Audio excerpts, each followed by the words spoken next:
नमस्कार, मैं अभिषेक चावड़ा, छत्तीसगढ़ स्थित रायपुर का निवासी। मेरी उम्र 30 साल है।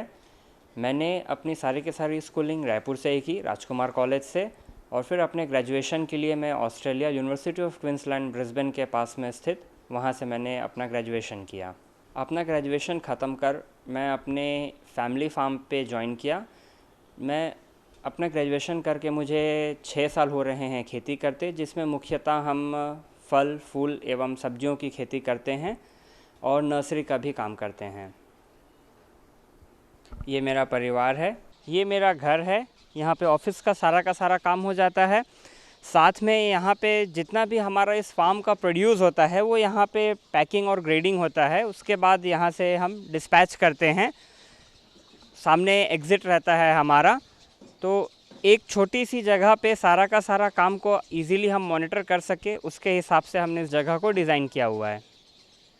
मेरी ऑफ़िस के बाहर हम इस तरह से एक नर्सरी का डिस्प्ले लगा करके रखते हैं, जिससे कि आने वाले किसी भी कस्टमर को या जो हमारे कस्टमर बन सकते हैं उनको एक बार में हमारी प्लांट्स की क्वालिटी और हम कितने तरह के प्लांट्स को उगा रहे हैं और डिलीवर कर सकते हैं, इसका एक उन्हें अंदाज़ लग सके। इसके लिए एक छोटा सा डिस्प्ले करके हम रखते हैं। ये हम फार्मर मीटिंग के समय भी इसके डिस्प्ले करके रखते हैं, ताकि फार्मर्स आ करके एक बार नर्सरी की क्वालिटी चेक कर सकें। ये हमारा ऑफिस है, जिसके अंदर की हम सारे अकाउंटिंग और हमारे आने जितने एक्सपेंसेस हैं उनका सबका सभी एक एक फार्म का हर एक क्रॉप के हिसाब से हम नर्सरी का सबका अलग अलग अकाउंट्स रखते हैं, ताकि हमें मालूम चल सके कि हमारे लिए कौन सी क्रॉप सबसे ज़्यादा प्रॉफिटेबल है और किस तरह की नर्सरी हमें करनी चाहिए। ये हमारा मेन मैनेजिंग डायरेक्टर्स का कैबिन है, जिसमें पापा और बड़े पापा रहते हैं। अगर किन्हीं को भी इनसे मिलना हो तो यूजुअली हम यहीं पे मिलते हैं।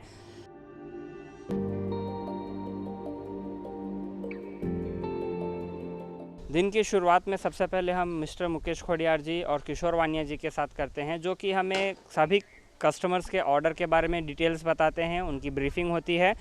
उसके बाद हम यहाँ पे सारी की सारी सीडिंग करते हैं। तो ट्रे फिलिंग का जो प्रोसेस है वो यहाँ पे कोकोपीट से चालू होता है। जो हमें कोकोपीट आता है वो बैंगलोर से आता है, तो काफ़ी कॉम्प्रेस्ड फॉर्म में आता है। 5 kg का 1 ब्रिक होता है, जिसमें कि हम 22 लीटर का पानी डालते हैं। फॉर 1 5 kg ब्रिक 22 लीटर का पानी जाना चाहिए एग्जैक्टली। तो वो यहाँ पे वही हो रहा है, यदि आप देखेंगे। और कोकोपीट के अंदर जो पानी है वो स्लोली जाए, तो जो ब्रिक है जो कंप्रेस करने के कारण जो आपस में बहुत चिपक गया होता है वो यहाँ पे खुलते चलता है धीरे धीरे अपने आप। तो उसके बाद हमें कम लेबर लगती है। और 22 लीटर की पानी की मात्रा को नापने के लिए हमने वहाँ पे एक खाली ड्रम रखा हुआ है, जिसमें कि जैसे ही वो 22 लीटर के मार्क पे पहुँचता है, जो रेड कलर का ड्रम है, तो हम यहाँ से सारे के सारे फॉगर्स को बंद कर देते हैं। आफ्टर ये कि ब्रिक हमारी पुल की तरह भीग जाए, उसके बाद हम इसमें ट्रे फिलिंग करते हैं। जैसा आप देख सकते हैं कि सारी की सारी यहाँ से कोकोपीट को निकाल करके हम यहाँ पे रखते हैं। उसके बाद लेबर के हेल्प से एक एक ट्रे को प्रॉपरली कोकोपीट से फिल किया जाता है, जिसके बाद कि हम इसमें डिबलिंग करेंगे, जो वहाँ पे कर रही हैं। तो डिबलिंग करने से फ़ायदा ये होता है हमें कि सारे के सारे बीज जो है वो इवन डेप्थ पे जाते हैं, तो सभी का जर्मिनेशन एक साथ आता है, जिससे कि पौधे ऊपर नीचे नहीं दिखते हैं नर्सरी में, और उन्हें मैनेज करना बहुत इजी हो जाता है हमारे लिए। ये जो अभी आप देख रहे हैं, ये टमाटो के सीड्स को वो सीडिंग कर रहे हैं। जैसे ही उसमें हम सारा का सारा सीड कर लेते हैं, उसके बाद हम उसमें कोकोपीट को ऊपर से वापस से एक बार डालते हैं, ताकि सीड को पूरी तरीके से ढक सके।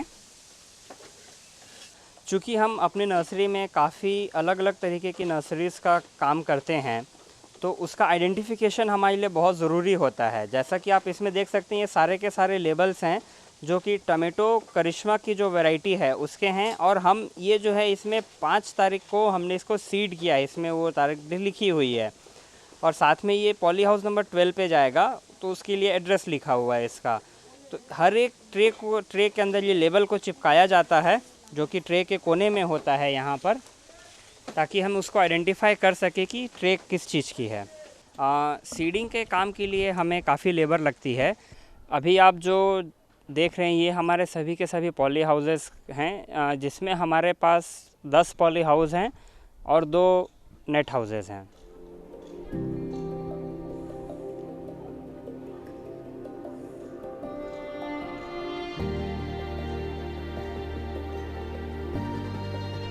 चूँकि छत्तीसगढ़ में हम लगभग 1200 से लेके 1400 mm तक का ईयरली रेनफॉल नोटिस करते हैं, तो रेनफॉल जब होता है तो नर्सरीज़ में ऊपर पॉलीथीन होने के कारण पानी जो है सारा का सारा इनकी गटर्स में जाता है। उसके बाद वो पानी को सही अगर ड्रेनेज ना मिले तो वो पानी वापस से पॉली हाउस के अंदर जाने की कोशिश करता है। तो उसको नज़र में रखते हुए हमने हर एक गटर के पास में ड्रेनेज सिस्टम बनाया हुआ है, जिससे कि सारे के सारे पॉली हाउसेस का जो है वो इस मेन ड्रेनेज से आ करके हमारे फार्म के जो ड्रेनेज हैं उनमें चला जाता है पानी। पेस्ट के प्रबंधन के लिए हम अपने सभी के सभी पॉली हाउसेस में मल्टीपल डोर एंट्री सिस्टम रखते हैं, जिसमें कि सबसे पहले एक नेट होता है डोर में एंट्री करने के पहले। ये हमारा फर्स्ट डोर है जिससे कि हम एंटर होते हैं पॉली हाउस में। एंटर करने के बाद इस डोर को हम बंद कर देंगे, फर्स्ट डोर को। उसके बाद हम सेकेंड डोर को खोलेंगे। सेकेंड डोर खोलने के बाद फिर वापस आप यदि देखेंगे तो सेकेंड डोर और जो थर्ड डोर है वो जिगजैग पैटर्न में है। पेस्ट जो है उसकी सीधी सीधी फ्लाई करने की एक हैबिट होती है, जिसको कि हम जिगजैग पैटर्न से ओवरकम करने की कोशिश करते हैं। तो फिर हम सेकेंड डोर बंद करके उसके बाद थर्ड डोर को जब हम खोलेंगे उसके बाद हमें एंट्री मिलती है अपने नर्सरीज़ में। तो इस तरीके से हम पेस्ट को एक ब्रेक देते हैं कि डायरेक्ट नर्सरी के अंदर उसे एंट्री ना मिले। ये जो अभी आप पॉली हाउस देख रहे हैं ये 68 डिसमिल का पॉली हाउस है, जिसमें कि हमने 2 खंड किए हुए हैं। वहाँ पे ट्रे सीडिंग होने के बाद सारी के सारी ट्रे को हम यहाँ पे सजाते हैं, जिसमें यदि आप देखेंगे तो कुछ ट्रेज़ में अभी जर्मिनेशन आ रहा है और कुछ में जर्मिनेट हो चुके हैं। आइडेंटिफिकेशन के हिसाब से हमने ट्रे के सामने एक जिसका भी सीड है उसका एक बैग लगा देते हैं।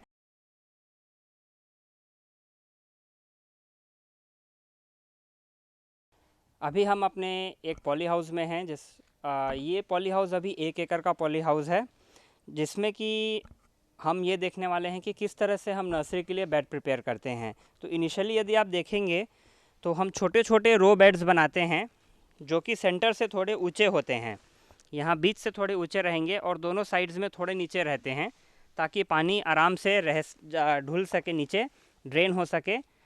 उसके बाद हम इसके ऊपर 100 माइक्रोन की एक प्लास्टिक मल्च लगाते हैं, ताकि सॉइल से हमारा नर्सरी जो है वो अलग हो सके। सॉइल का कोई भी कंटामिनेशन हमारे नर्सरी में नहीं आना चाहिए, चूँकि हम एक स्टेराइल मीडिया यूज़ कर रहे हैं। तो उसको नज़र रखते हुए किसी भी टाइप का कंटामिनेशन को दूर करने के लिए प्लास्टिक मल्च का यूज़ करते हैं। ये जो अभी आप 1 एकड़ का पॉली हाउस देख रहे हैं, हम अभी किसी भी किसान को रिकमेंड नहीं करते हैं कि वो पूरे 1 एकड़ का ही पॉली हाउस बनाए, क्योंकि एक नेचुरली वेंटिलेटेड पॉली हाउस है तो 1 एकड़ का एरिया बहुत बड़ा हो जाता है। पॉली हाउस के अंदर से हवा जल्दी ड्रेन नहीं हो पाती है और यहाँ पे ह्यूमिडिटी बढ़ती है, जिसके कारण कि नर्सरी में डैम्पिंग ऑफ या पीथियम जो भी हम बोलें वो डिज़ीज़ का इंसिडेंस बहुत ज़्यादा बढ़ जाता है। तो हम सबको रेकमेंड करते हैं कि छोटे छोटे पॉली हाउसेस रखें, जो कि आगे के हमारे जितने भी पॉली हाउसेस में हम विज़िट करेंगे वो सारे के सारे पॉली हाउसेस छोटे हैं। और टेम्परेचर को कंट्रोल करने के लिए हमने इसमें एल्यूमिनेट का यूज़ किया है। ये 50% लाइट को अंदर आने देते हैं और 50% को रिफ्लेक्ट कर देते हैं, जिसके कारण कि जो थर्मल रेडिएशन है वो 50% से रिफ्लेक्ट होने से हमें टेम्परेचर में 2 से 3 डिग्री की गिरावट मिलती है।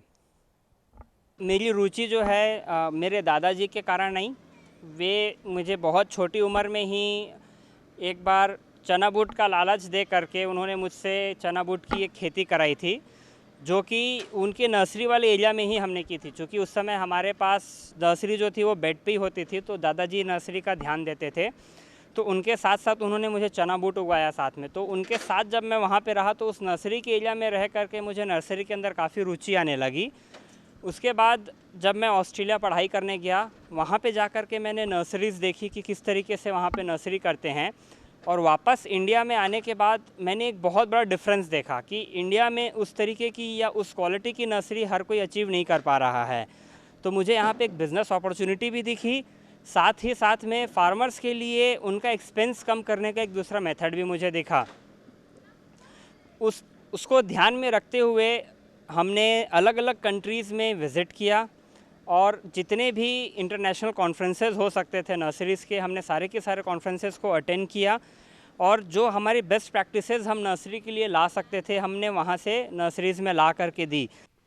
जो गोभी की हम नर्सरी करते हैं वो हम छोटे सेल साइज़ में करते हैं। ये एक ट्रे, इसमें 209 कैविटी बनी हुई है, तो एक ट्रे में हम 209 पौधे देते हैं। इसका कारण ये होता है कि चूँकि हम छोटी सी जगह में ज़्यादा पौधे उगा सकते हैं, हम चाहे ये ट्रे को ले चाहे टमाटर की ट्रे को ले, दोनों का ट्रे का साइज़ सेम है, पर टमाटर में हम सिर्फ 126 पौधे उगा पाते हैं और इसमें 209 पौधे उगा पाते हैं, जिसके के कारण हमें बचत मिलती है। और जो कि टमाटर का पौधा जो कि हमें लगभग 1 रुपये 20 पैसे पड़ता है, उसकी एवज में ये पौधा हमें सिर्फ 75 पैसे का पड़ता है। तो उसमें किसान को काफ़ी मदद मिलती है चूँकि उसे पौधे सस्ते मिलते हैं। और गोभी की जो नर्सरी है वो प्रति एकड़ में दर जो है बहुत ज़्यादा लगती है कंपेयर टू टमाटर, तो उन्हें इकोनॉमिकली हम सपोर्ट कर सके उसके लिए हम ये सस्ते माध्यम का हमने खोजा। प्रत्येक नर्सरी की रो में हम इस तरह का एक लेबल लगा कर के रखते हैं, जिससे कि हमें मालूम चले कि इस रो में हमने किन किन कस्टमर्स के ऑर्डर रखे हुए हैं और कितने कितने ऑर्डर रखे हुए हैं। ये जो अभी आप देख रहे हैं ये टमाटर की नर्सरी है, जो कि 20/7 को हमने बीज डाला था और 20/8 को हमें इसकी डिलीवरी देनी है, जिसमें कि 50 ट्रे है। तो एक जगह पे खड़े होकर के हम ये डिसाइड कर सकते हैं कि यदि हमें नर्सरी में कोई फर्टिगेशन करना है या नर्सरी में कुछ केमिकल इंटरवेंशन करना है, तो इससे हमें काफ़ी मदद मिलती है लेबल के रहने से। ये जो अभी आप नर्सरी देख रहे हैं ये शिमला मिर्ची की नर्सरी है। उसमें हमने सामने जिसका भी हम सीडिंग करते हैं, जिस नर्सरी को हमने सीड किया उसका एक बीज का हम पैकेट लगा देते हैं साथ में। ये पैकेट हम इसलिए लगाते हैं ताकि हमें इसमें आ रही जर्मिनेशन में यदि कोई प्रॉब्लम आती है या और भी कोई दूसरा प्रॉब्लम आता है, तो हम सीड कंपनी के साथ बात कर सकें कि आपके बैच नंबर के हिसाब से कि आपके इस बैच नंबर में हमें जर्मिनेशन का प्रॉब्लम आ रहा है या सीड विगर का, या इसमें कोई हमें सेग्रीगेशन मिल रहा है, तो उससे हमें मदद मिलती है कि सीड कंपनी और हम साथ में बैठ करके प्रॉब्लम को साथ में निवारण ढूंढ सकें। ये जो आप नर्सरी देख रहे हैं ये मिर्ची की नर्सरी है। यदि हमने अच्छे से नर्सरी का ध्यान रखा हो तो हमें इस तरह की हेल्दी रूट्स मिलेंगी सारी की सारी नर्सरीज़ में। आप देखेंगे तो इसमें काफ़ी अच्छे रूट हेयर्स भी हैं।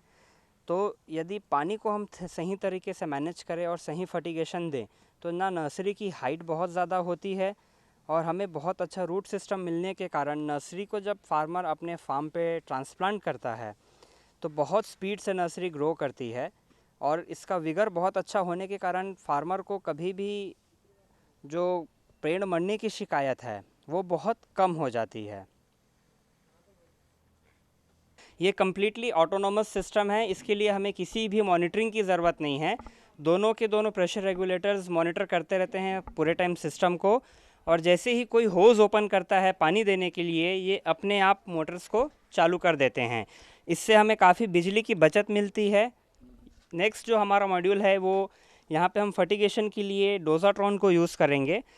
इसकी खासियत ये रहती है कि चूँकि नर्सरीज़ में हमें बहुत कम मात्रा में खाद देनी होती है, तो ये एक ऐसा सिस्टम है जो फर्टिलाइज़र को इंजेक्ट करता है पानी के साथ में। हम नर्सरीज़ में जो भी फर्टिगेशन देते हैं वो उनको पानी के माध्यम से जाता है।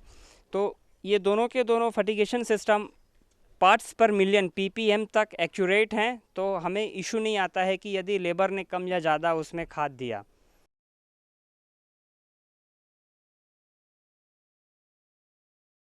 हम अपने नर्सरीज़ करने के लिए जो हम सीड का प्रोक्योरमेंट करते हैं वो यहाँ के सीड के जो डीलर्स होते हैं हम उनसे सीड खरीदते हैं। चूँकि मोस्टली हमें हाइब्रिड सीड्स का ही ऑर्डर आता है तो सारा का सारा डीलर के थ्रू ही हमारा सीड का प्रोक्योरमेंट होता है। यदि हम इसमें देखें तो जो मिर्ची की जो नर्सरी हम अभी देख रहे हैं उसका सीड का कॉस्ट लगभग 20 पैसे के आसपास पड़ता है एक पौधे का। तो हम फार्मर को नर्सरी उगाने का 1 रुपये चार्ज करते हैं और सीड का कॉस्ट अलग से, तो जो नर्सरी का टोटल कॉस्ट जाता है वो 1 रुपये 25 पैसे पड़ता है एक चिली की नर्सरी का। ठीक उस तरह से यदि हम भाटे की नर्सरी को देखें तो ब्रिंजल की नर्सरी में लगभग 5 पैसे से लेकर 10 पैसे का एक सीड का कॉस्ट जाता है। तो एक प्लांट जो हम डिलीवर करते हैं वो 1 रुपये 10 पैसे के आसपास उसका कॉस्ट बैठता है। यदि टमाटर का देखें तो टमाटर भी 10 पैसे के आसपास एक सीड का कॉस्ट जाता है, जिसमें कि हम एक नर्सरी 1 रुपये 10 पैसे में बेचते हैं। और लौकी की नर्सरी 3 रुपये की होती है, क्योंकि उसका सीड का कॉस्ट लगभग 2 रुपये पड़ता है। और उसी तरह करेला का भी लगभग 2 रुपये का सीड होने के कारण 3 रुपये की नर्सरी बिकती है। हम कुंदरू की नर्सरी को 6 रुपये की दर से बेचते हैं। उसके बगल में पपाया की नर्सरी है जो कि 14 रुपीज़ पर प्लांट का है कॉस्ट। उसके बगल में ड्रैगन फ्रूट की नर्सरी है जो कि यदि फार्मर एक लार्ज क्वांटिटी पे ऑर्डर करते हैं तो 25 रुपये, अन्यथा यदि कोई शौकिया मिजाज से ले जाते हैं तो उन्हें 40 रुपीज़ करते हैं। और उसके बगल में केतकी की नर्सरी है जो कि 4 रुपये प्रति प्लांट के दर से बेचते हैं।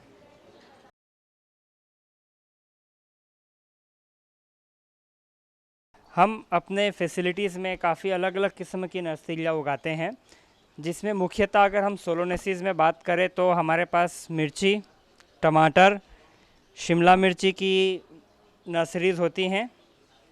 उसके बाद यदि अगर क्यूकरबिट्स में हम बात करें तो हमारे पास करेला, खीरा और लौकी की नर्सरी होती है। यहाँ पे आप देखेंगे कि ये जो है ये ग्राफ्टेड भाटे की नर्सरी है। यहाँ पे ये ग्राफ्टिंग यूनियन भी हमें दिख रहा है, तो ये ग्राफ्टेड भाटा है। और ये एक नॉर्मल भाटा जो हम नर्सरी करते हैं, ये नॉर्मल भाटे की नर्सरी है VNR 212। उसके बाद हमारे पास भुट्टे की भी नर्सरी होती है। ये इस तरह से हम 209 की सेल पे भुट्टे की नर्सरी को उगाते हैं। कुंदरू की नर्सरी अभी काफ़ी समय से काफ़ी फार्मर्स हमें कह रहे थे, तो हमने कुंदरू की नर्सरी भी उनके लिए तैयार करके देना चालू किया। उसके अलावा हम पपाया की नर्सरी करते हैं जो रेड लेडी 786 वैरायटी है। और अभी छत्तीसगढ़ के किसान ड्रैगन फ्रूट भी उगाना चालू किए हैं, तो उसके साथ में हम ड्रैगन फ्रूट की भी नर्सरी करते हैं, जो कि अभी बहुत अच्छी प्रॉफिटेबल क्रॉप है किसानों के लिए। फिर बाउंड्री में काम आता है जो कि यहाँ पे केतकी करके बोलते हैं यहाँ के लोकल लैंग्वेज में उसे, तो केतकी की नर्सरी है। यहाँ पर ये गोभी की नर्सरी जो हम तैयार करते हैं। और फूल में हमारे पास सिर्फ एक ही नर्सरी है जो हम गेंदा बोलते हैं, तो ये गेंदे की नर्सरी है। ये गेंदे की नर्सरी हम सेलेक्ट करके इसे वेजिटेटिव प्रोपोगेशन करते हैं। तो कटिंग का मेथड यूज़ करके हम अलग अलग ट्रेज़ में कट्स को डाल करके उन्हें उगाते हैं, और जैसे बराबर रूट्स आ जाती है उसके बाद उसे हम शिप कर देते हैं। कि गेंदे की नर्सरी है। ये ऑरेंज कलर का गेंदा है, ठीक वैसे ही हमारे पास येलो कलर की भी नर्सरी होती है। क्यूकरबिट्स में हमारे पास करेले की नर्सरी होती है जो कि इस तरह से काफ़ी अच्छी जड़ और बेहद छोटा पौधा देने की हम कोशिश करते हैं लोगों को। उसके बाद हमारे पास खीरे की नर्सरी है और लौकी की भी नर्सरी हम करते हैं, बट अभी हमारे पास डिस्प्ले पे नहीं है।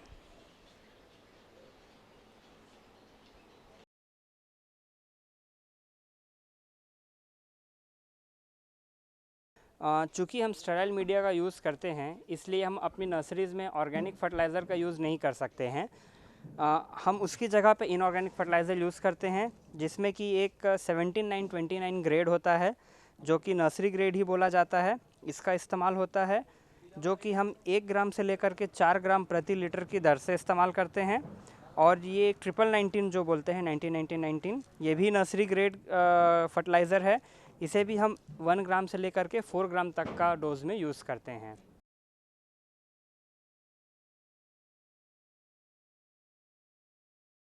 सभी नर्सरीज़ के अंदर रोज़ के रोज़ हम विज़िट करते हैं, जिसमें कि यदि किसी भी नर्सरी पे हम डैम्पिंग ऑफ या किसी भी तरह का वाइट फ्लाई या थ्रिप्स या इल्ली देखते हैं, जो कि मेजर पेस्ट आते हैं नर्सरी में, तो हम वहाँ पे केमिकल इंटरवेंशन करते हैं किसी भी पेस्टिसाइड का। यदि मौसम अच्छा हमें साथ देता हो कि जब हमारी टेम्परेचर्स डिज़ायरेबल रेंज में हैं, जो कि 24 से लेकर के 28 के बीच में, और ह्यूमिडिटी अच्छी हो, तो हम बेविलिया बेसियाना और वर्टिसिलियम लिकैनी, जो कि एक ऑर्गेनिक कंपाउंड है, उनका भी यूज़ करते हैं, इसके अलावा इल्ली को कंट्रोल करने के लिए ऑर्गेनिक्स में हम डाइपेल जैसे या स्पिंटोर जैसे केमिकल्स का भी यूज़ करते हैं। हालांकि हम इन्हें केमिकल बोलते हैं बट ये आते हैं ऑर्गेनिक्स में ही। ये जो भी आप नर्सरी देख रहे हैं ये फूल गोभी की नर्सरी है। मैं जब ऑस्ट्रेलिया में पढ़ाई करता था तो वहाँ के किसान इस तरह से ट्रे नर्सरीज़ में ही फूल गोभी की नर्सरीज़ को उगाते थे। बट इंडिया जब मैं आया तो मैंने देखा कि यहाँ पे आज भी हम पुरानी पद्धति जो कि बेड नर्सरी होती है उस तरीके से हम गोभी को उगा रहे थे। पुरानी पद्धति से यदि हम गोभी उगाते थे तो हमें लगभग 200 ग्राम बीज प्रति एकड़ की ज़रूरत पड़ती थी, पर जब से ट्रे नर्सरी करते हैं तो हमें लगभग 100 ग्राम प्रति एकड़ बीज की ज़रूरत पड़ती है। इनिशियली जब हमने गोभी को ट्रेज़ में उगाना चालू किया था तब सभी किसानों ने सोचा था कि शायद ये पॉसिबल नहीं है, और हमारा काफ़ी हद तक उस समय हमें काफ़ी हद तक उस समय नुकसान भी हुआ था, क्योंकि हमने जो पहली बार उगाया था उसमें हमें सिर्फ 30% ही सक्सेस रेट मिला था। बट एक साल मेहनत करके इस पे हिट एंड मिस काफ़ी सारे ट्रायल्स किए हमने, उसके बाद हमें मालूम चला कि हम गोभी की नर्सरी को इस तरह से ट्रे में उगा सकते हैं। और आज की डेट में लगभग सभी किसानों को ये नर्सरी बहुत पसंद आती है और काफ़ी मात्रा में हमें इनके ऑर्डर्स मिलते हैं।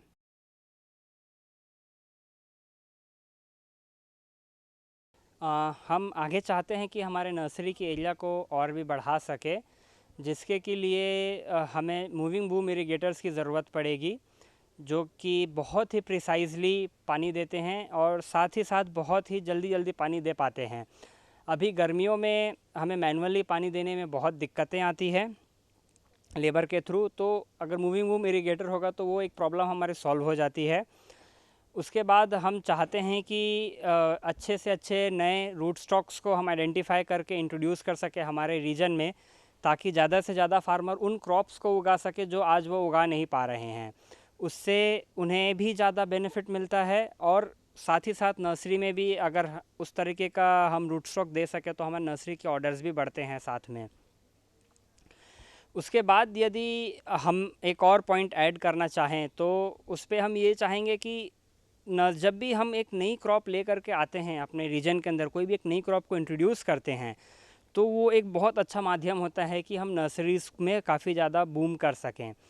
यूजुअली जब भी एक नई क्रॉप को हम इंट्रोड्यूस करते हैं अपने एरिया में तो हमें उसके बहुत हाई प्राइजेज़ मिलते हैं।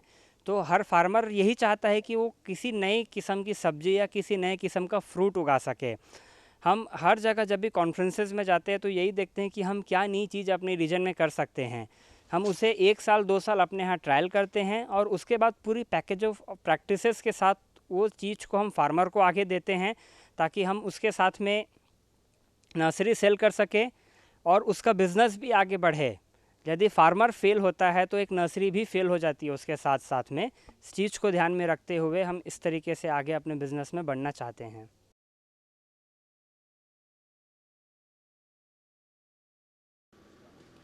नर्सरी चालू जब हमने की तब काफ़ी अलग अलग किस्म के प्रॉब्लम्स को हमें फेस करना पड़ा था। जैसे कि एक मीडिया का सबसे पहला इशू आता था हमें कि कोकोपीट जो मीडिया हम यूज़ करते हैं ये अलग अलग तरीके की ईसीज़ में आता है।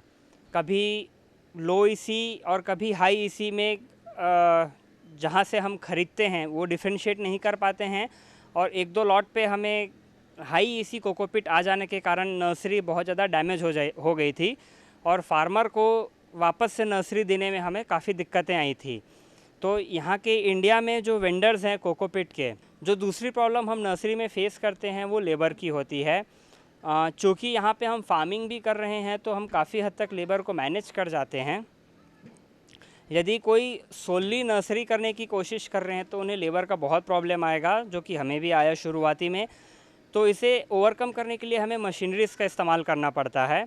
इंडिया में हमारे पास काफ़ी अच्छे सीडिंग मशीन्स अवेलेबल नहीं हैं, तो हमें इंपोर्ट ही करने पड़ते हैं मशीन्स, जिसके की कारण उनकी कॉस्ट बहुत हाई होती है। 30 लाख के आसपास हमें कॉस्ट जाता है। तो यदि गवर्नमेंट प्रोग्राम्स के थ्रू सब्सिडाइज्ड हमें ये मशीन्स मिल सकें, जो कि शायद अभी NHM और NHB ने हमें बताया कि आपको मिल सकता है, तो इससे भी काफ़ी हेल्प मिलेगी। तीसरी जो हम प्रॉब्लम आज की डेट पे नर्सरी पे देख रहे हैं कि फार्मर जो है काफ़ी अनएजुकेटेड होते हैं काफ़ी जगहों पे, जहाँ पे कि उन्हें यह बात को समझाना बहुत मुश्किल होता है कि वो क्यों एक नर्सरी को अपनाएं बकाया की डायरेक्ट सीडिंग के, जिसमें कि उन्हें काफ़ी बेनिफिट मिलता है। फार्मर्स को यह बात समझाने के लिए हमने काफ़ी अलग अलग तरीके की कोशिशें की हैं, जिसमें कि उन्हें शायद कई बार हम फ्री सैंपल भी देते हैं कि आप एक बार लगा करके देखिए तो उन्हें समझ में आए इस चीज़ के बारे में। और यहाँ पे जो जिस एरिया पे आज हम नर्सरी कर रहे हैं, यहाँ पे पोल्यूशन काफ़ी ज़्यादा होने के कारण जो हमारे ऊपर की जो पॉलीफिल्म जो होती है वो काफ़ी ज़्यादा गंदी हो जाती है, और जो कि हर 3 साल 4 साल में एक बार चेंज होनी चाहिए थी, हमें उसे बहुत जल्दी चेंज करना पड़ता है, और ये एक बहुत बड़ा एक्सपेंस होता है किसी भी जगहों पे। नर्सरी करने के लिए जो इनिशियल स्ट्रक्चर्स की जो कीमत आती है वो बहुत ज़्यादा होती है, और अभी गवर्नमेंट की गाइडलाइंस में से नर्सरी के लिए पॉली हाउसेस को हटा दिया गया है, जो कि हमारे ख्याल में आगे नर्सरी अगर कोई किसान भाई करना चाहे तो उसके लिए बहुत दिक्कत है। हम भी आगे एक्सपेंड करना चाहते हैं, बट गाइडलाइंस में से ये सारी चीज़ें हटा देने के बाद आज हमें भी बहुत तकलीफ़ हो रही है कि हम आगे फर्दर एक्सपेंशन कर सकें। यदि हम पैड एंड फैन का इस्तेमाल करते हैं तो उसे 24 आवर्स एक पावर बैकअप की ज़रूरत होती है, क्योंकि पावर ख़त्म होने के बाद पैड एंड फैन जो है, यदि उसके फैंस और पैड काम नहीं कर रहे हैं तो गर्म होना चालू हो जाता है।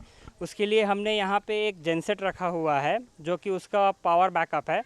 इन केस यदि पावर फेलियर होता है या पावर में किसी भी तरीके का डिस्टर्बेंस आता है तो ये जेनसेट ऑटोमेटिकली उसे डिटेक्ट करके खुद ही चालू हो जाता है, और पावर रिस्टोर होने के बाद खुद ही बंद हो जाता है। क्योंकि हम काफ़ी सारी ग्राफ्टिंग नर्सरी भी अपने कस्टमर्स को सप्लाई करते हैं, तो उसके लिए हमें एक टेम्परेचर रेगुलेटेड एनवायरनमेंट की ज़रूरत होती है, जो कि हम इस पैड एंड फैन सिस्टम से करते हैं। ये हमारा 580 स्क्वायर मीटर का पॉली हाउस है, जिसके अंदर 28 डिग्रीज़ का टेम्परेचर हम मेंटेन करने की कोशिश करते हैं। Pad and fan poly house के अंदर हम बहुत हाइजीनिक कंडीशंस मेंटेन करने की कोशिश करते हैं, तो उसके अंदर हमारे साथ जो डिज़ीज़ साथ में अंदर ना जाए उसके लिए हमने यहाँ पे एक फोम बिछा करके रखा हुआ है, जिसमें कि 30% सोडियम हाइपोक्लोराइड का सोल्यूशन से हम इसे गीला करके रखते हैं। तो जब भी हम इसके ऊपर से स्टेप करके जाते हैं तो हमारे जो जूते हैं वो डिसइंफेक्ट हो जाते हैं, उसके बाद अंदर में कोई डिज़ीज़ या पेस्ट नहीं जाता। जो जैसा आप देख रहे हैं कि ये मीडिया हम कोकोपीट यूज़ करते हैं, 100% कोकोपीट मीडिया यूज़ करते हैं, हम इसमें और कुछ यूज़ नहीं करते हैं। जब ये स्टेराइल मीडिया ट्रे पे भरा जाता है उसके बाद हम एक हेल्दी नर्सरी उगाते हैं। ग्राफ्टिंग की शुरुआत जो होती है एक बहुत अच्छे हेल्दी नर्सरी से होती है। तो ये जो आप देख रहे हैं ये एक अच्छी हेल्दी नर्सरी ग्रो हुई है। जितनी हेल्दी नर्सरी आप ग्रो कर सकते हैं उतनी ही अच्छी आपकी ग्राफ्टिंग में सक्सेस रेट आपको मिलेगा। रूट स्टॉक और सायन की गर्थ को देखते हुए ये सिलिकॉन क्लिप्स का यूज़ करते हैं। ये जो है 17 mm की सिलिकॉन क्लिप है, ये 15 mm की और 19 mm की। ये तीनों की तीनों कलर कोडेड इसलिए है क्योंकि आमतौर पर नज़र से देखने में ये सारी की सारी एक जैसी दिखेंगी, तो वर्कर को हमेशा दिक्कत होती है कि वो उसे हर बार ट्यूब को देखना पड़ता है कि वो कितने मिलीमीटर थिक है। तो कलर कोड करने से वो प्रॉब्लम दूर हो जाती है। और ग्राफ्ट करने के बाद प्लांट को एक सपोर्ट की ज़रूरत होती है, तो उसके लिए हम ये रिफ़िल का इस्तेमाल करते हैं। ये एम्प्टी रिफ़िल हमें जो रिफ़िल मेकर हैं उनसे मिल जाती है, और ग्राफ्ट करने के बाद उसे हम इस तरीके से कोकोपीट में डाल करके एक प्लांट को सपोर्ट करते हैं। साथ में ये माइक्रो पिपेट है। जब हमें बहुत ही कम जो कि माइक्रो mls में यदि किसी केमिकल की ज़रूरत होती है तो उसे नापने के लिए एक्यूरेटली काम कर सके उसके लिए हम माइक्रो पिपेट का यूज़ करते हैं। यूजुअली इससे हमें प्लांट ग्रोथ रेगुलेटर्स की ज़रूरत पड़ती है नापने की, तो प्लांट ग्रोथ रेगुलेटर्स के लिए हम माइक्रो पिपेट का यूज़ करते हैं। साथ में जो हमारी बेंचेस हैं, इन बेंचेस को डिसइंफेक्ट रखने के लिए हम 50% एथनॉल जो AR ग्रेड का होता है उसका इस्तेमाल करते हैं। ये एथनॉल को हम ये 1 लीटर बॉटल्स में डाल देते हैं, तो जब भी कोई ग्राफ्टिंग करने के आते हैं उससे पहले वो बॉटल्स का यूज़ करके पहले अपनी टेबल को साफ़ करते हैं, फिर अपने हाथों में पानी का स्प्रे करके उसे सैनिटाइज़ करेंगे, उसी के बाद ग्राफ्ट करते हैं। यहाँ जो आप ग्राफ्टिंग मेथड देख रहे हैं ये स्प्लाइस ग्राफ्टिंग मेथड है। इसमें ये हमारा रूट स्टॉक है जो कि ब्रिंजल का रूट स्टॉक है, हाइब्रिड रूट स्टॉक है। ये डिज़ाइन किया गया है काफ़ी ज़्यादा बैक्टीरियल विल्ट और नेमाटोड को टॉलरेट करने के लिए। टमाटो में ये 2 डिजीज़ बहुत ज़्यादा आती है। तो जगदलपुर जैसे रीजन्स में यहाँ पे फार्मर्स तो इस तरह के से 45 डिग्री के एंगल पे हम पहले रूट स्टॉक को काटते हैं ब्लेड की मदद से, और ठीक वही एंगल पे हम सायन को भी काटेंगे इसके बाद। तो रूट स्टॉक कट हो जाने के बाद हम ये सिलिकॉन ट्यूब्स का इस्तेमाल करते हैं। यदि इसमें आप देखेंगे तो बहुत फाइन एक होल होता है जो कि गाइड करता है प्लांट को। तो इस तरीके से वो सिलिकॉन ट्यूब को प्लांट के ऊपर हम पहना देते हैं, और ठीक जैसा इसमें आप 45 डिग्री का कट देख रहे हैं वैसा ही कट हम सायन पे भी करेंगे, और इस सिलिकॉन ट्यूब की जो ऊपर की जो होल है उससे हम सायन को इसमें प्रेस कर देते हैं। तो जैसा आप देख रहे हैं कि आफ्टर रूट स्टॉक सारा का सारा कट हो जाए उसके बाद हम सायन को इसमें लगाना चालू करते हैं। इसमें हमें मेजरली जो ध्यान देना रहता है वो ये रहता है कि जब हम इन दोनों का यूनियन करते हैं तो वो बहुत अच्छे से बैठना चाहिए। यदि अब मैं इस क्लिप को हटाता हूँ तो आपको कट जो है वो बिल्कुल 45 डिग्री पे होना चाहिए। उसका अब आपको समझ में आएगा कि जब हम कट बिल्कुल 45 डिग्री पे करते हैं तो इस तरीके से इनका जो यूनियन है वो पूरा अच्छे से हो जाता है। तो ये क्लिप जो है वो यही चीज़ को गाइड करती है। ग्राफ्टिंग में टाइमिंग सबसे ज़्यादा इम्पॉर्टेंट होती है। तो हम रूट स्टॉक और सायन की जो सीडिंग डेट है लगभग 5 से 10 दिन आगे पीछे रखते हैं ताकि दोनों की गर्थ को हम एग्जैक्टली मैच कर सकें। यदि हम गर्थ को मैच नहीं करेंगे तो हमें ग्राफ्टिंग में बहुत कम सक्सेस रेट मिलता है। ये जो आप देख रहे हैं जो ब्लेड है ये एक पानी के अंदर रहता है। ये पानी एक्चुअली इसमें एथेनॉल है 50% जो कि डिसइंफेक्टेंट का काम करता है। हम प्लांट ग्राफ्ट होने के बाद उसे सपोर्ट करने की ज़रूरत होती है ताकि वो अपनी क्लिप से गिर ना जाए। तो उसके लिए हम एम्प्टी रिफ़िल्स का यूज़ करते हैं। जो पेन की रिफ़िल जो हम पेन्स में लगाते हैं सही ठीक वही रिफ़िल्स को हम कंपनी से मंगाते हैं जो एम्प्टी होती है और उनका क्लिप में यूज़ करते हैं। हर एक ग्राफ्टेड ट्रे जो होती है उसमें जिन्होंने भी उसे ग्राफ्ट किया है उनका उसमें नाम होता है, ताकि जब हम इस चीज़ का असेसमेंट करें कि ग्राफ्टिंग में फेलियर या सक्सेस आ रहा है तो वो पर्टिकुलर किसी एक की गलती के कारण है कि हमारे एनवायरनमेंट में कोई गलती है, उसे हम आराम से असेस कर सकें। पैड एंड फैन सिस्टम के अंदर टेम्परेचर को रेगुलेट करने के लिए फैंस लगे होते हैं एक एंड पे, और दूसरे एंड पे पैड्स होते हैं जिनमें पानी चल रहा होता है। सेम जैसे एक कूलर एवोपरेटिव कूलर काम करता है ठीक उसी प्रकार ये पैड एंड फैन भी काम करता है। सारा का सारा हाउस सील होता है तो सिर्फ वहाँ से हवा अंदर आती है, जिसके के कारण पानी एवोपरेट होने के कारण हवा ठंडी हो जाती है और सारे के सारे पॉली हाउस को ठंडी करती है। ये जो आप वाइट कलर के टनल्स देख रहे हैं ये सारे के सारे हीलिंग टनल्स हैं। ग्राफ्टिंग होने के बाद सारे के सारे पौधों को हम इन हीलिंग टनल्स के अंदर रखते हैं, जिसके के अंदर टेम्परेचर 26 से 28 के बीच में रहता है और ह्यूमिडिटी 99% के आसपास रखने की कोशिश की जाती है। इसके लिए हम टेम्परेचर डेटा लॉगर्स भी लगाते हैं, जैसे कि आप वहाँ पे देख सकते हैं एक ब्लू कलर का टेम्परेचर डेटा लॉगर लगा हुआ है। यदि हमें कभी भी ग्राफ्टिंग फेजेज़ में ऐसा लगता है कि किसी भी कारणवश अगर हमें ग्राफ्टिंग में सक्सेस रेट कम मिल रहा है तो इन डेटा लॉगर्स की मदद से हम देख सकते हैं कि कहीं टेम्परेचर में कोई वेरिएशन तो नहीं आया है। ग्राफ्टिंग मेथड को सीखने के लिए हमने काफ़ी सारी कंट्रीज़ में विज़िट किया था, तो वहाँ पे हमने देखा था कि हर कंट्री में वो यहाँ पे धोती की जगह प्लास्टिक का यूज़ कर रहे थे। बट जब हम अपने यहाँ प्लास्टिक का यूज़ करते थे तो हमें ग्राफ्टिंग में सक्सेस रेट बहुत कम मिलते थे। फिर हमने नोटिस किया टेम्परेचर लॉगर्स को लगा करके कि हमारे यहाँ टेम्परेचर बहुत ज़्यादा बढ़ जा रहा है, तो प्लास्टिक को हटा करके हमने धोती का इस्तेमाल किया। इसमें धोती गीली रहने के कारण जब भी इसके अंदर से हवा जाती है तो वो धोती के साथ ठंडी हो जाती है और अंदर में जो हवा जाती है वो ह्यूमिड हो जाती है। इस तरीके से यदि हम देखेंगे तो अंदर में ह्यूमिडिटी भी बनी रह जाती है और टेम्परेचर भी ठंडा रह पाता है। तो ये करने के बाद हमें काफ़ी ज़्यादा सक्सेस रेट मिलने चालू हुए हमारी ग्राफ्टिंग में।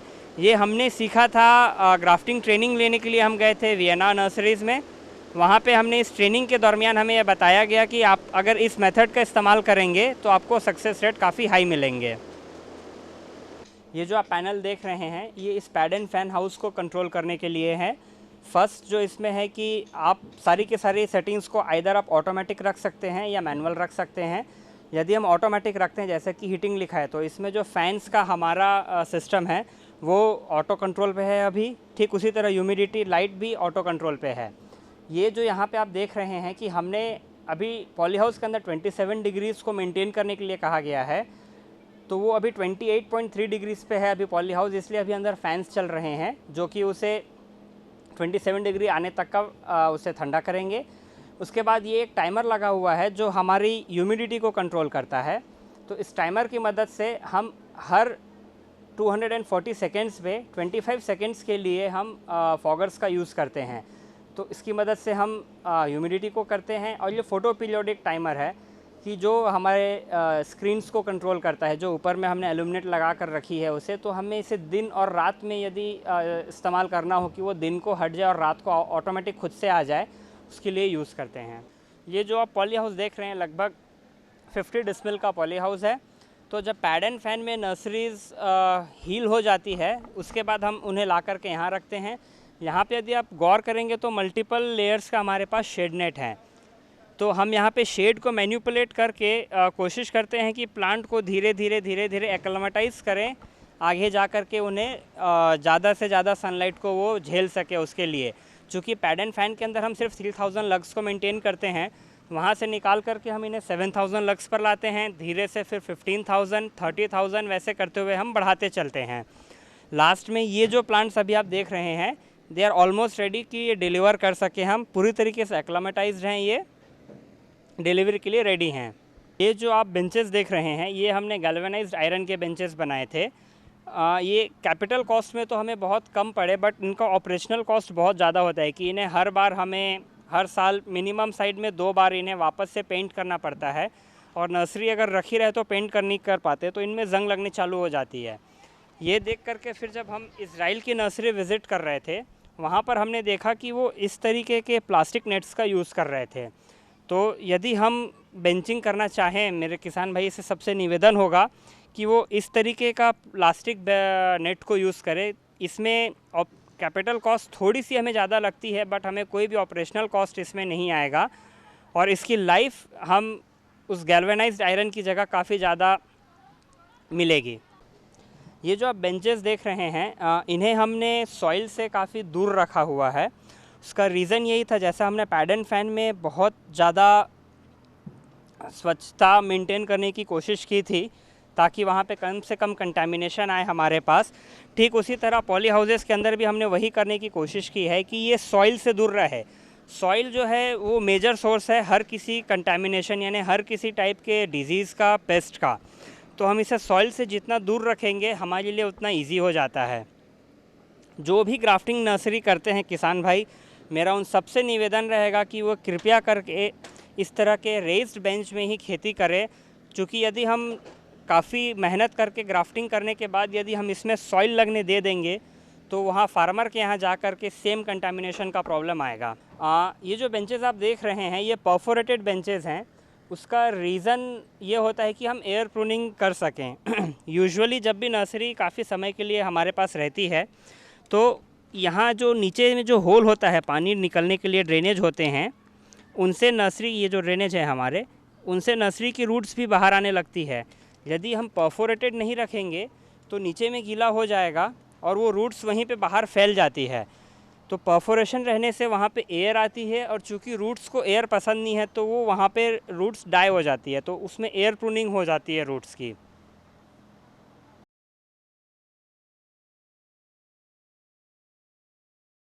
हम मुख्यतः अपनी नर्सरी यहाँ आसपास के किसान एवं भारत से कई सारे अलग अलग स्टेट्स के किसानों को भी देते हैं। अभी मुख्यतः हम छत्तीसगढ़, उड़ीसा और मध्य प्रदेश के किसानों को ज़्यादा नर्सरी सप्लाईज कर पा रहे हैं, क्योंकि हम स्थित छत्तीसगढ़ में है तो एक सीमा तक ही हम नर्सरी को भेज सकते हैं। हम अपनी नर्सरी बेचने के लिए एक चीज़ को ध्यान में रखते हैं कि यदि किसान सफल होता है हमारी नर्सरी को ले करके, तो वह और भी दूसरे किसानों को इस चीज़ के लिए प्रेरणा देगा कि आप यहाँ से नर्सरी लीजिए, और आप अगर नर्सरी लेते हैं तो आपको ज़्यादा अच्छी सफलता मिलेगी। हम कभी भी यह बात को नहीं करते हैं कि हम जा कर के किसी किसान को या किसी भी मेले में या किसी भी कॉन्फ्रेंस में जा कर के अपने आप को डिस्प्ले करना बहुत ज़रूरी समझते हैं, ताकि वहाँ आए हुए हर किसान को, आए हुए एक साइंटिफिक कम्युनिटी को यह मालूम चल सके कि किस तरह की नर्सरी की जा रही है और वो ज़्यादा से ज़्यादा लोगों तक पहुँचे। हमारा मेन यही रहता है आइडियोलॉजी कि यदि हम किसान को कभी भी हानि ना पहुँचाएँ तो शायद हमें नर्सरी बेचने के लिए किसी मार्केटिंग या किसी तरह के चैनल की ज़रूरत नहीं है, वे खुद ब खुद बिकेगी। ग्राफ्टिंग जब हो जाती है और जब हम देखते हैं कि ग्राफ्ट यूनियन हमारा बहुत अच्छा हो चुका है, सक्सेसफुली दोनों प्लांट अटैच हो चुके हैं एक दूसरे से, उसके बाद हम ये सपोर्ट स्टिक और ये क्लिप को निकाल देते हैं, जिसके बाद की पौधा कुछ ऐसा दिखता है हमारा, जहाँ पे जॉइंट जो है बहुत अच्छी तरीके से हो चुका है। अब ये 2 पेड़ नहीं बल्कि एक ही पेड़ हो गया है वापस से। इस तरह की पोजीशन में हम वापस से फार्मर को डिलीवरी देते हैं और इसको ट्रांसप्लांट करने के बाद फार्मर एक बहुत अच्छी यील्ड और एक डिजीज़ फ्री नर्सरी का एक कॉन्फिडेंस के साथ अपने फार्म पे लगा सकते हैं। हमने जो अभी ग्राफ्टिंग टेक्निक्स देखी उसके क्या फ़ायदे हैं, अब उसके बारे में हम कुछ चर्चा करते हैं। आप जो ये नर्सरी देख रहे हैं, ये जो ग्राफ्टेड नर्सरी है, जो इसके पीछे सबसे बड़ा रीज़न होता है ग्राफ्टिंग का, वो ये रहता है कि ये नॉर्मली अगर इस नर्सरी को, जो ऊपर की जो नर्सरी है हमारी, ये नॉन ग्राफ्टेड नर्सरी है, यदि मैं इस नर्सरी को ले जा कर के ट्रांसप्लांट करता हूँ जगदलपुर जैसी जगह पे, जहाँ पे जलवायु बहुत अच्छी है शिमला की खेती करने के लिए, टमाटर की खेती करने के लिए, या ग्राफ्टेड या तो भाटे की खेती करने के लिए, वहाँ जो जलवायु है वहाँ पूरे समय एक अच्छा तापमान बना हुआ रहता है, जिसके कारण फ्लावर सेटिंग बहुत अच्छी मिलती है, तो बहुत अच्छा उत्पादन ले सकते हैं मुख्यतः टमाटर का। पर वो यह खेती कर नहीं पाते हैं क्योंकि टमाटर में नेमाटोड, बैक्टीरियल विल्ट और फाइटोफथोरा, इन डिजीज़ेस और पेस्ट के कारण उनके पेड़, इससे पहले कि वो कुछ प्रॉफिटेबल प्रोडक्शन अचीव करे, उसके पहले पेड़ मर जाते हैं। तो हम जो इसमें रूट स्टॉक यूज़ करते हैं, ये जो नीचे का जो पोर्शन होता है हमारा, इसे हम रूट स्टॉक कहते हैं। तो हम जिस रूट स्टॉक को जो यूज़ कर रहे हैं, वो रूट स्टॉक इन डिजीज़ से बहुत ज़्यादा टॉलरेंस रखता है। इसके अलावा ये रूट स्टॉक की जो रूट्स हैं, जो जड़ हैं, ये बहुत डीप तक जा सकती हैं और ये बहुत वृहद जड़ होती है, बहुत डेंस जड़ बनती है, तो काफ़ी ज़्यादा फर्टिलाइज़र और वाटर को एक्सप्लॉइट कर सकती है, जो डीप सॉइल तक जाता हो। इसको जब ग्राफ्टेड पौधे को जब हम जगदलपुर जैसे रीजन में देते हैं, तो आज जगदलपुर के रीजन में ग्राफ्टेड टमेटो और ग्राफ्टेड ब्रिंजल, ये एक दो ऐसी क्रॉप्स है जिनको वो कर पा रहे हैं। यदि ये ग्राफ्टेड नहीं होती तो शायद वो इस क्रॉप को कभी नहीं कर पाते, और जलवायु बहुत अच्छी होने के कारण आज ग्राफ्टेड टमेटो का प्रोडक्शन जगदलपुर के एक किसान ने 1 एकड़ से 180 टन तक का लिया है। अभी जो आप देख रहे हैं ये सारी की सारी एम्प्लॉयज़ जो हैं, अभी हमारे जो कस्टमर का ऑर्डर जो तैयार हो गया है उसे शिप करने के लिए तैयार कर रहे हैं। तो यहाँ से ये पॉली हाउस से ये बाहर लेकर के जाएंगे सारे के सारे को, और हम ट्रेज़ में पैक करके ट्रक में लोड करते हैं। हमारे जितनी भी नर्सरी ट्रेज़ हैं वो स्पेसिफ़िकली डिज़ाइन की गई हैं कैरेट्स को देख करके, कि बिल्कुल वो कैरेट्स के एंड तक पहुँच सके, ताकि जब हम इन्हें शिप करें तो जब ट्रक पे लोड होती हैं कैरेट्स और उन्हें जब झटकों का सामना करना पड़ता है, तो उसमें अंदर में ट्रे काफ़ी ज़्यादा हिले मत और प्लांट्स को डैमेज कम से कम हो, इसकी कोशिश होती है। ये जो अभी आप देख रहे हैं, ये जवेरा की खेती कर रहे हैं हम पॉली हाउसेस के अंदर। ये लगभग हम 1/2 एकड़ में कर रहे हैं, 2 पॉली हाउसेस को मिला करके। हम सिर्फ छत्तीसगढ़ में ही नहीं, हमारी खेती 3 स्टेट में होती है, जिसमें कि मध्य प्रदेश, छत्तीसगढ़ और उड़ीसा। हमने अभी जितने भी पॉली हाउसेस देखे, ये छत्तीसगढ़ के हमारे फार्म्स के पॉली हाउसेस थे। जो फार्म्स हमारे मध्य प्रदेश और उड़ीसा में हैं, उसके लिए हमने उड़ीसा में और मध्य प्रदेश में, उड़ीसा में हमने 1 एकड़ और मध्य प्रदेश में भी 1 एकड़ के पॉली हाउस बना करके रखे हैं, जिससे कि वहाँ के फार्म्स में ये सप्लाई होती है। साथ ही साथ अगर वहाँ के आसपास के किसी किसान को नर्सरी की आवश्यकता होती है तो हम वहाँ से ऑर्डर उनका पूरा करते हैं।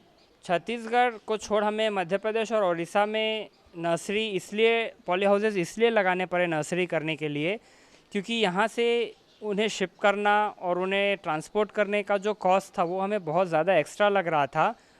तो उसको देखते हुए हमने वहाँ पर पॉली हाउस बना करके वहाँ पर नर्सरी चालू की, ताकि वहाँ के फार्मर्स को भी हम सस्ते दामों पे नर्सरी दे सकें। नर्सरी चालू करने के बाद आज पूरे इंडिया से हमें काफ़ी सारे किसानों का फ़ोन आता है कि उन्हें भी ग्राफ्टिंग टेक्निक सीखनी है, उन्हें भी अच्छी नर्सरी करना सीखना है। तो फ्यूचर को देखते हुए हम नर्सरी के लिए एक नया ऑफिस और गोडाउन कंस्ट्रक्ट कर रहे थे। उसी के ऊपर हमने कॉन्फ्रेंस हॉल भी कंस्ट्रक्शन करने का निर्णय लिया है, जिसमें कि हम एट अ टाइम 15 से 20 किसानों का बैच रख करके उन्हें एक हफ्ते की ट्रेनिंग देंगे कि जिसमें किस तरीके से नर्सरी करनी है और कैसे ग्राफ्टिंग करनी है, उसकी पूरी की पूरी इन्फॉर्मेशन दे करके उन्हें यहाँ से विदा करेंगे, ताकि वे जा कर के अपने क्षेत्र में अच्छी नर्सरी कर सकें।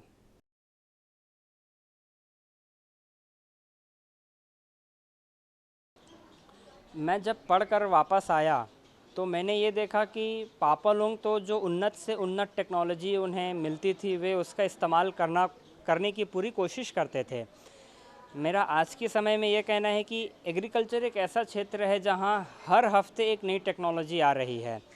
तो सभी किसान भाइयों से मेरा अनुरोध है कि हर एक टेक्नोलॉजी को एक मध्यम नज़र से देखें कि किस तरीके से उस टेक्नोलॉजी को वो अडॉप्ट कर सकते हैं अपने फार्म पे, ताकि उनकी प्रोडक्शन कॉस्ट जो है वो कम हो जाए, साथ ही साथ उनका प्रोडक्शन बढ़ जाए, जिससे कि उनका बिज़नेस ज़्यादा अच्छा इकोनॉमिकल हो सके। साथ में सभी किसान भाइयों को ये भी कहूँगा कि किसी भी एक तरह की खेती ना करें। यदि हम खेती करते हैं तो हमें अलग किस्मों की खेती करनी चाहिए। जैसे आप यदि सब्ज़ी उगा रहे हैं तो आप टमाटर भी उगाइए, साथ में मिर्ची भी उगाइए। यदि किसी कारणवश आपकी किसी एक फसल को ज़्यादा नुकसान होता है तो दूसरी फसल से आपको फाइनेंशियल सपोर्ट मिल सकता है, जिससे कि आप अपने फार्म को लॉसेस होने से बचा सकते हैं। मुख्यतः जो किसान सिर्फ एक तरह की खेती करते हैं वो थोड़े ज़्यादा एक्सपोज हो जाते हैं। सभी किसान भाइयों से मेरा अनुरोध है कि डटकर हर मुश्किल का सामना करें। खेती एक ऐसा व्यवसाय है जिसमें हमें किसी साल बहुत ही अच्छी प्रॉफिट भी मिलती है तो किसी साल हमें बहुत ज़्यादा लॉसेस भी मिलते हैं। मैं हर किसी से यही कहूँगा कि हमें अपनी अपनी मार्केटिंग को बहुत स्ट्रॉन्ग करना चाहिए। हम बहुत मेहनत करते हैं किसी भी सब्ज़ी को उगाने के लिए, तो यदि हम थोड़ी और मेहनत करके एक अच्छी मार्केटिंग प्रणाली बना लें अपने फार्म के अंदर, तो हमें काफ़ी उचित दरों पर अपनी सब्जियां बेचने को मिलेंगी और एक बहुत अच्छा फाइनेंशियल सपोर्ट मिलता है उसके साथ में ये बात कहकर मैं ख़त्म करूँगा। जय जवान, जय किसान, जय विज्ञान। नमस्कार, मैं नम्रता घई और मुझे 2004 में ASPICA वीमेन कैटेगरी का अवार्ड मिला। मैं मशरूम की खेती करती हूँ और बहुत अच्छी बात है कि चावड़ा परिवार को मैं विगत 20 वर्षों से जानती हूँ और 3 पीढ़ी से इस परिवार में जिस सुंदर तरीके से खेती का कार्य होता आ रहा है, जो वैज्ञानिक तरीके से इन लोग खेती करते हैं, वो बहुत ही सराहनीय है। और हमारे छत्तीसगढ़ में जितने इनोवेशंस हैं उस पे इस परिवार का बहुत ज़्यादा काम है। अभिषेक जी जो हैं, जिन्हें मैंने इस अवार्ड के लिए नॉमिनेट किया है, और जिस कैटेगरी में इनका नॉमिनेशन हुआ है, नर्सरी का जो इनका काम है वो बहुत ही साइंटिफिक और अच्छे तरीके से किया जाता है। इससे हमारे छत्तीसगढ़ और आसपास के इतने किसान लाभान्वित होते हैं।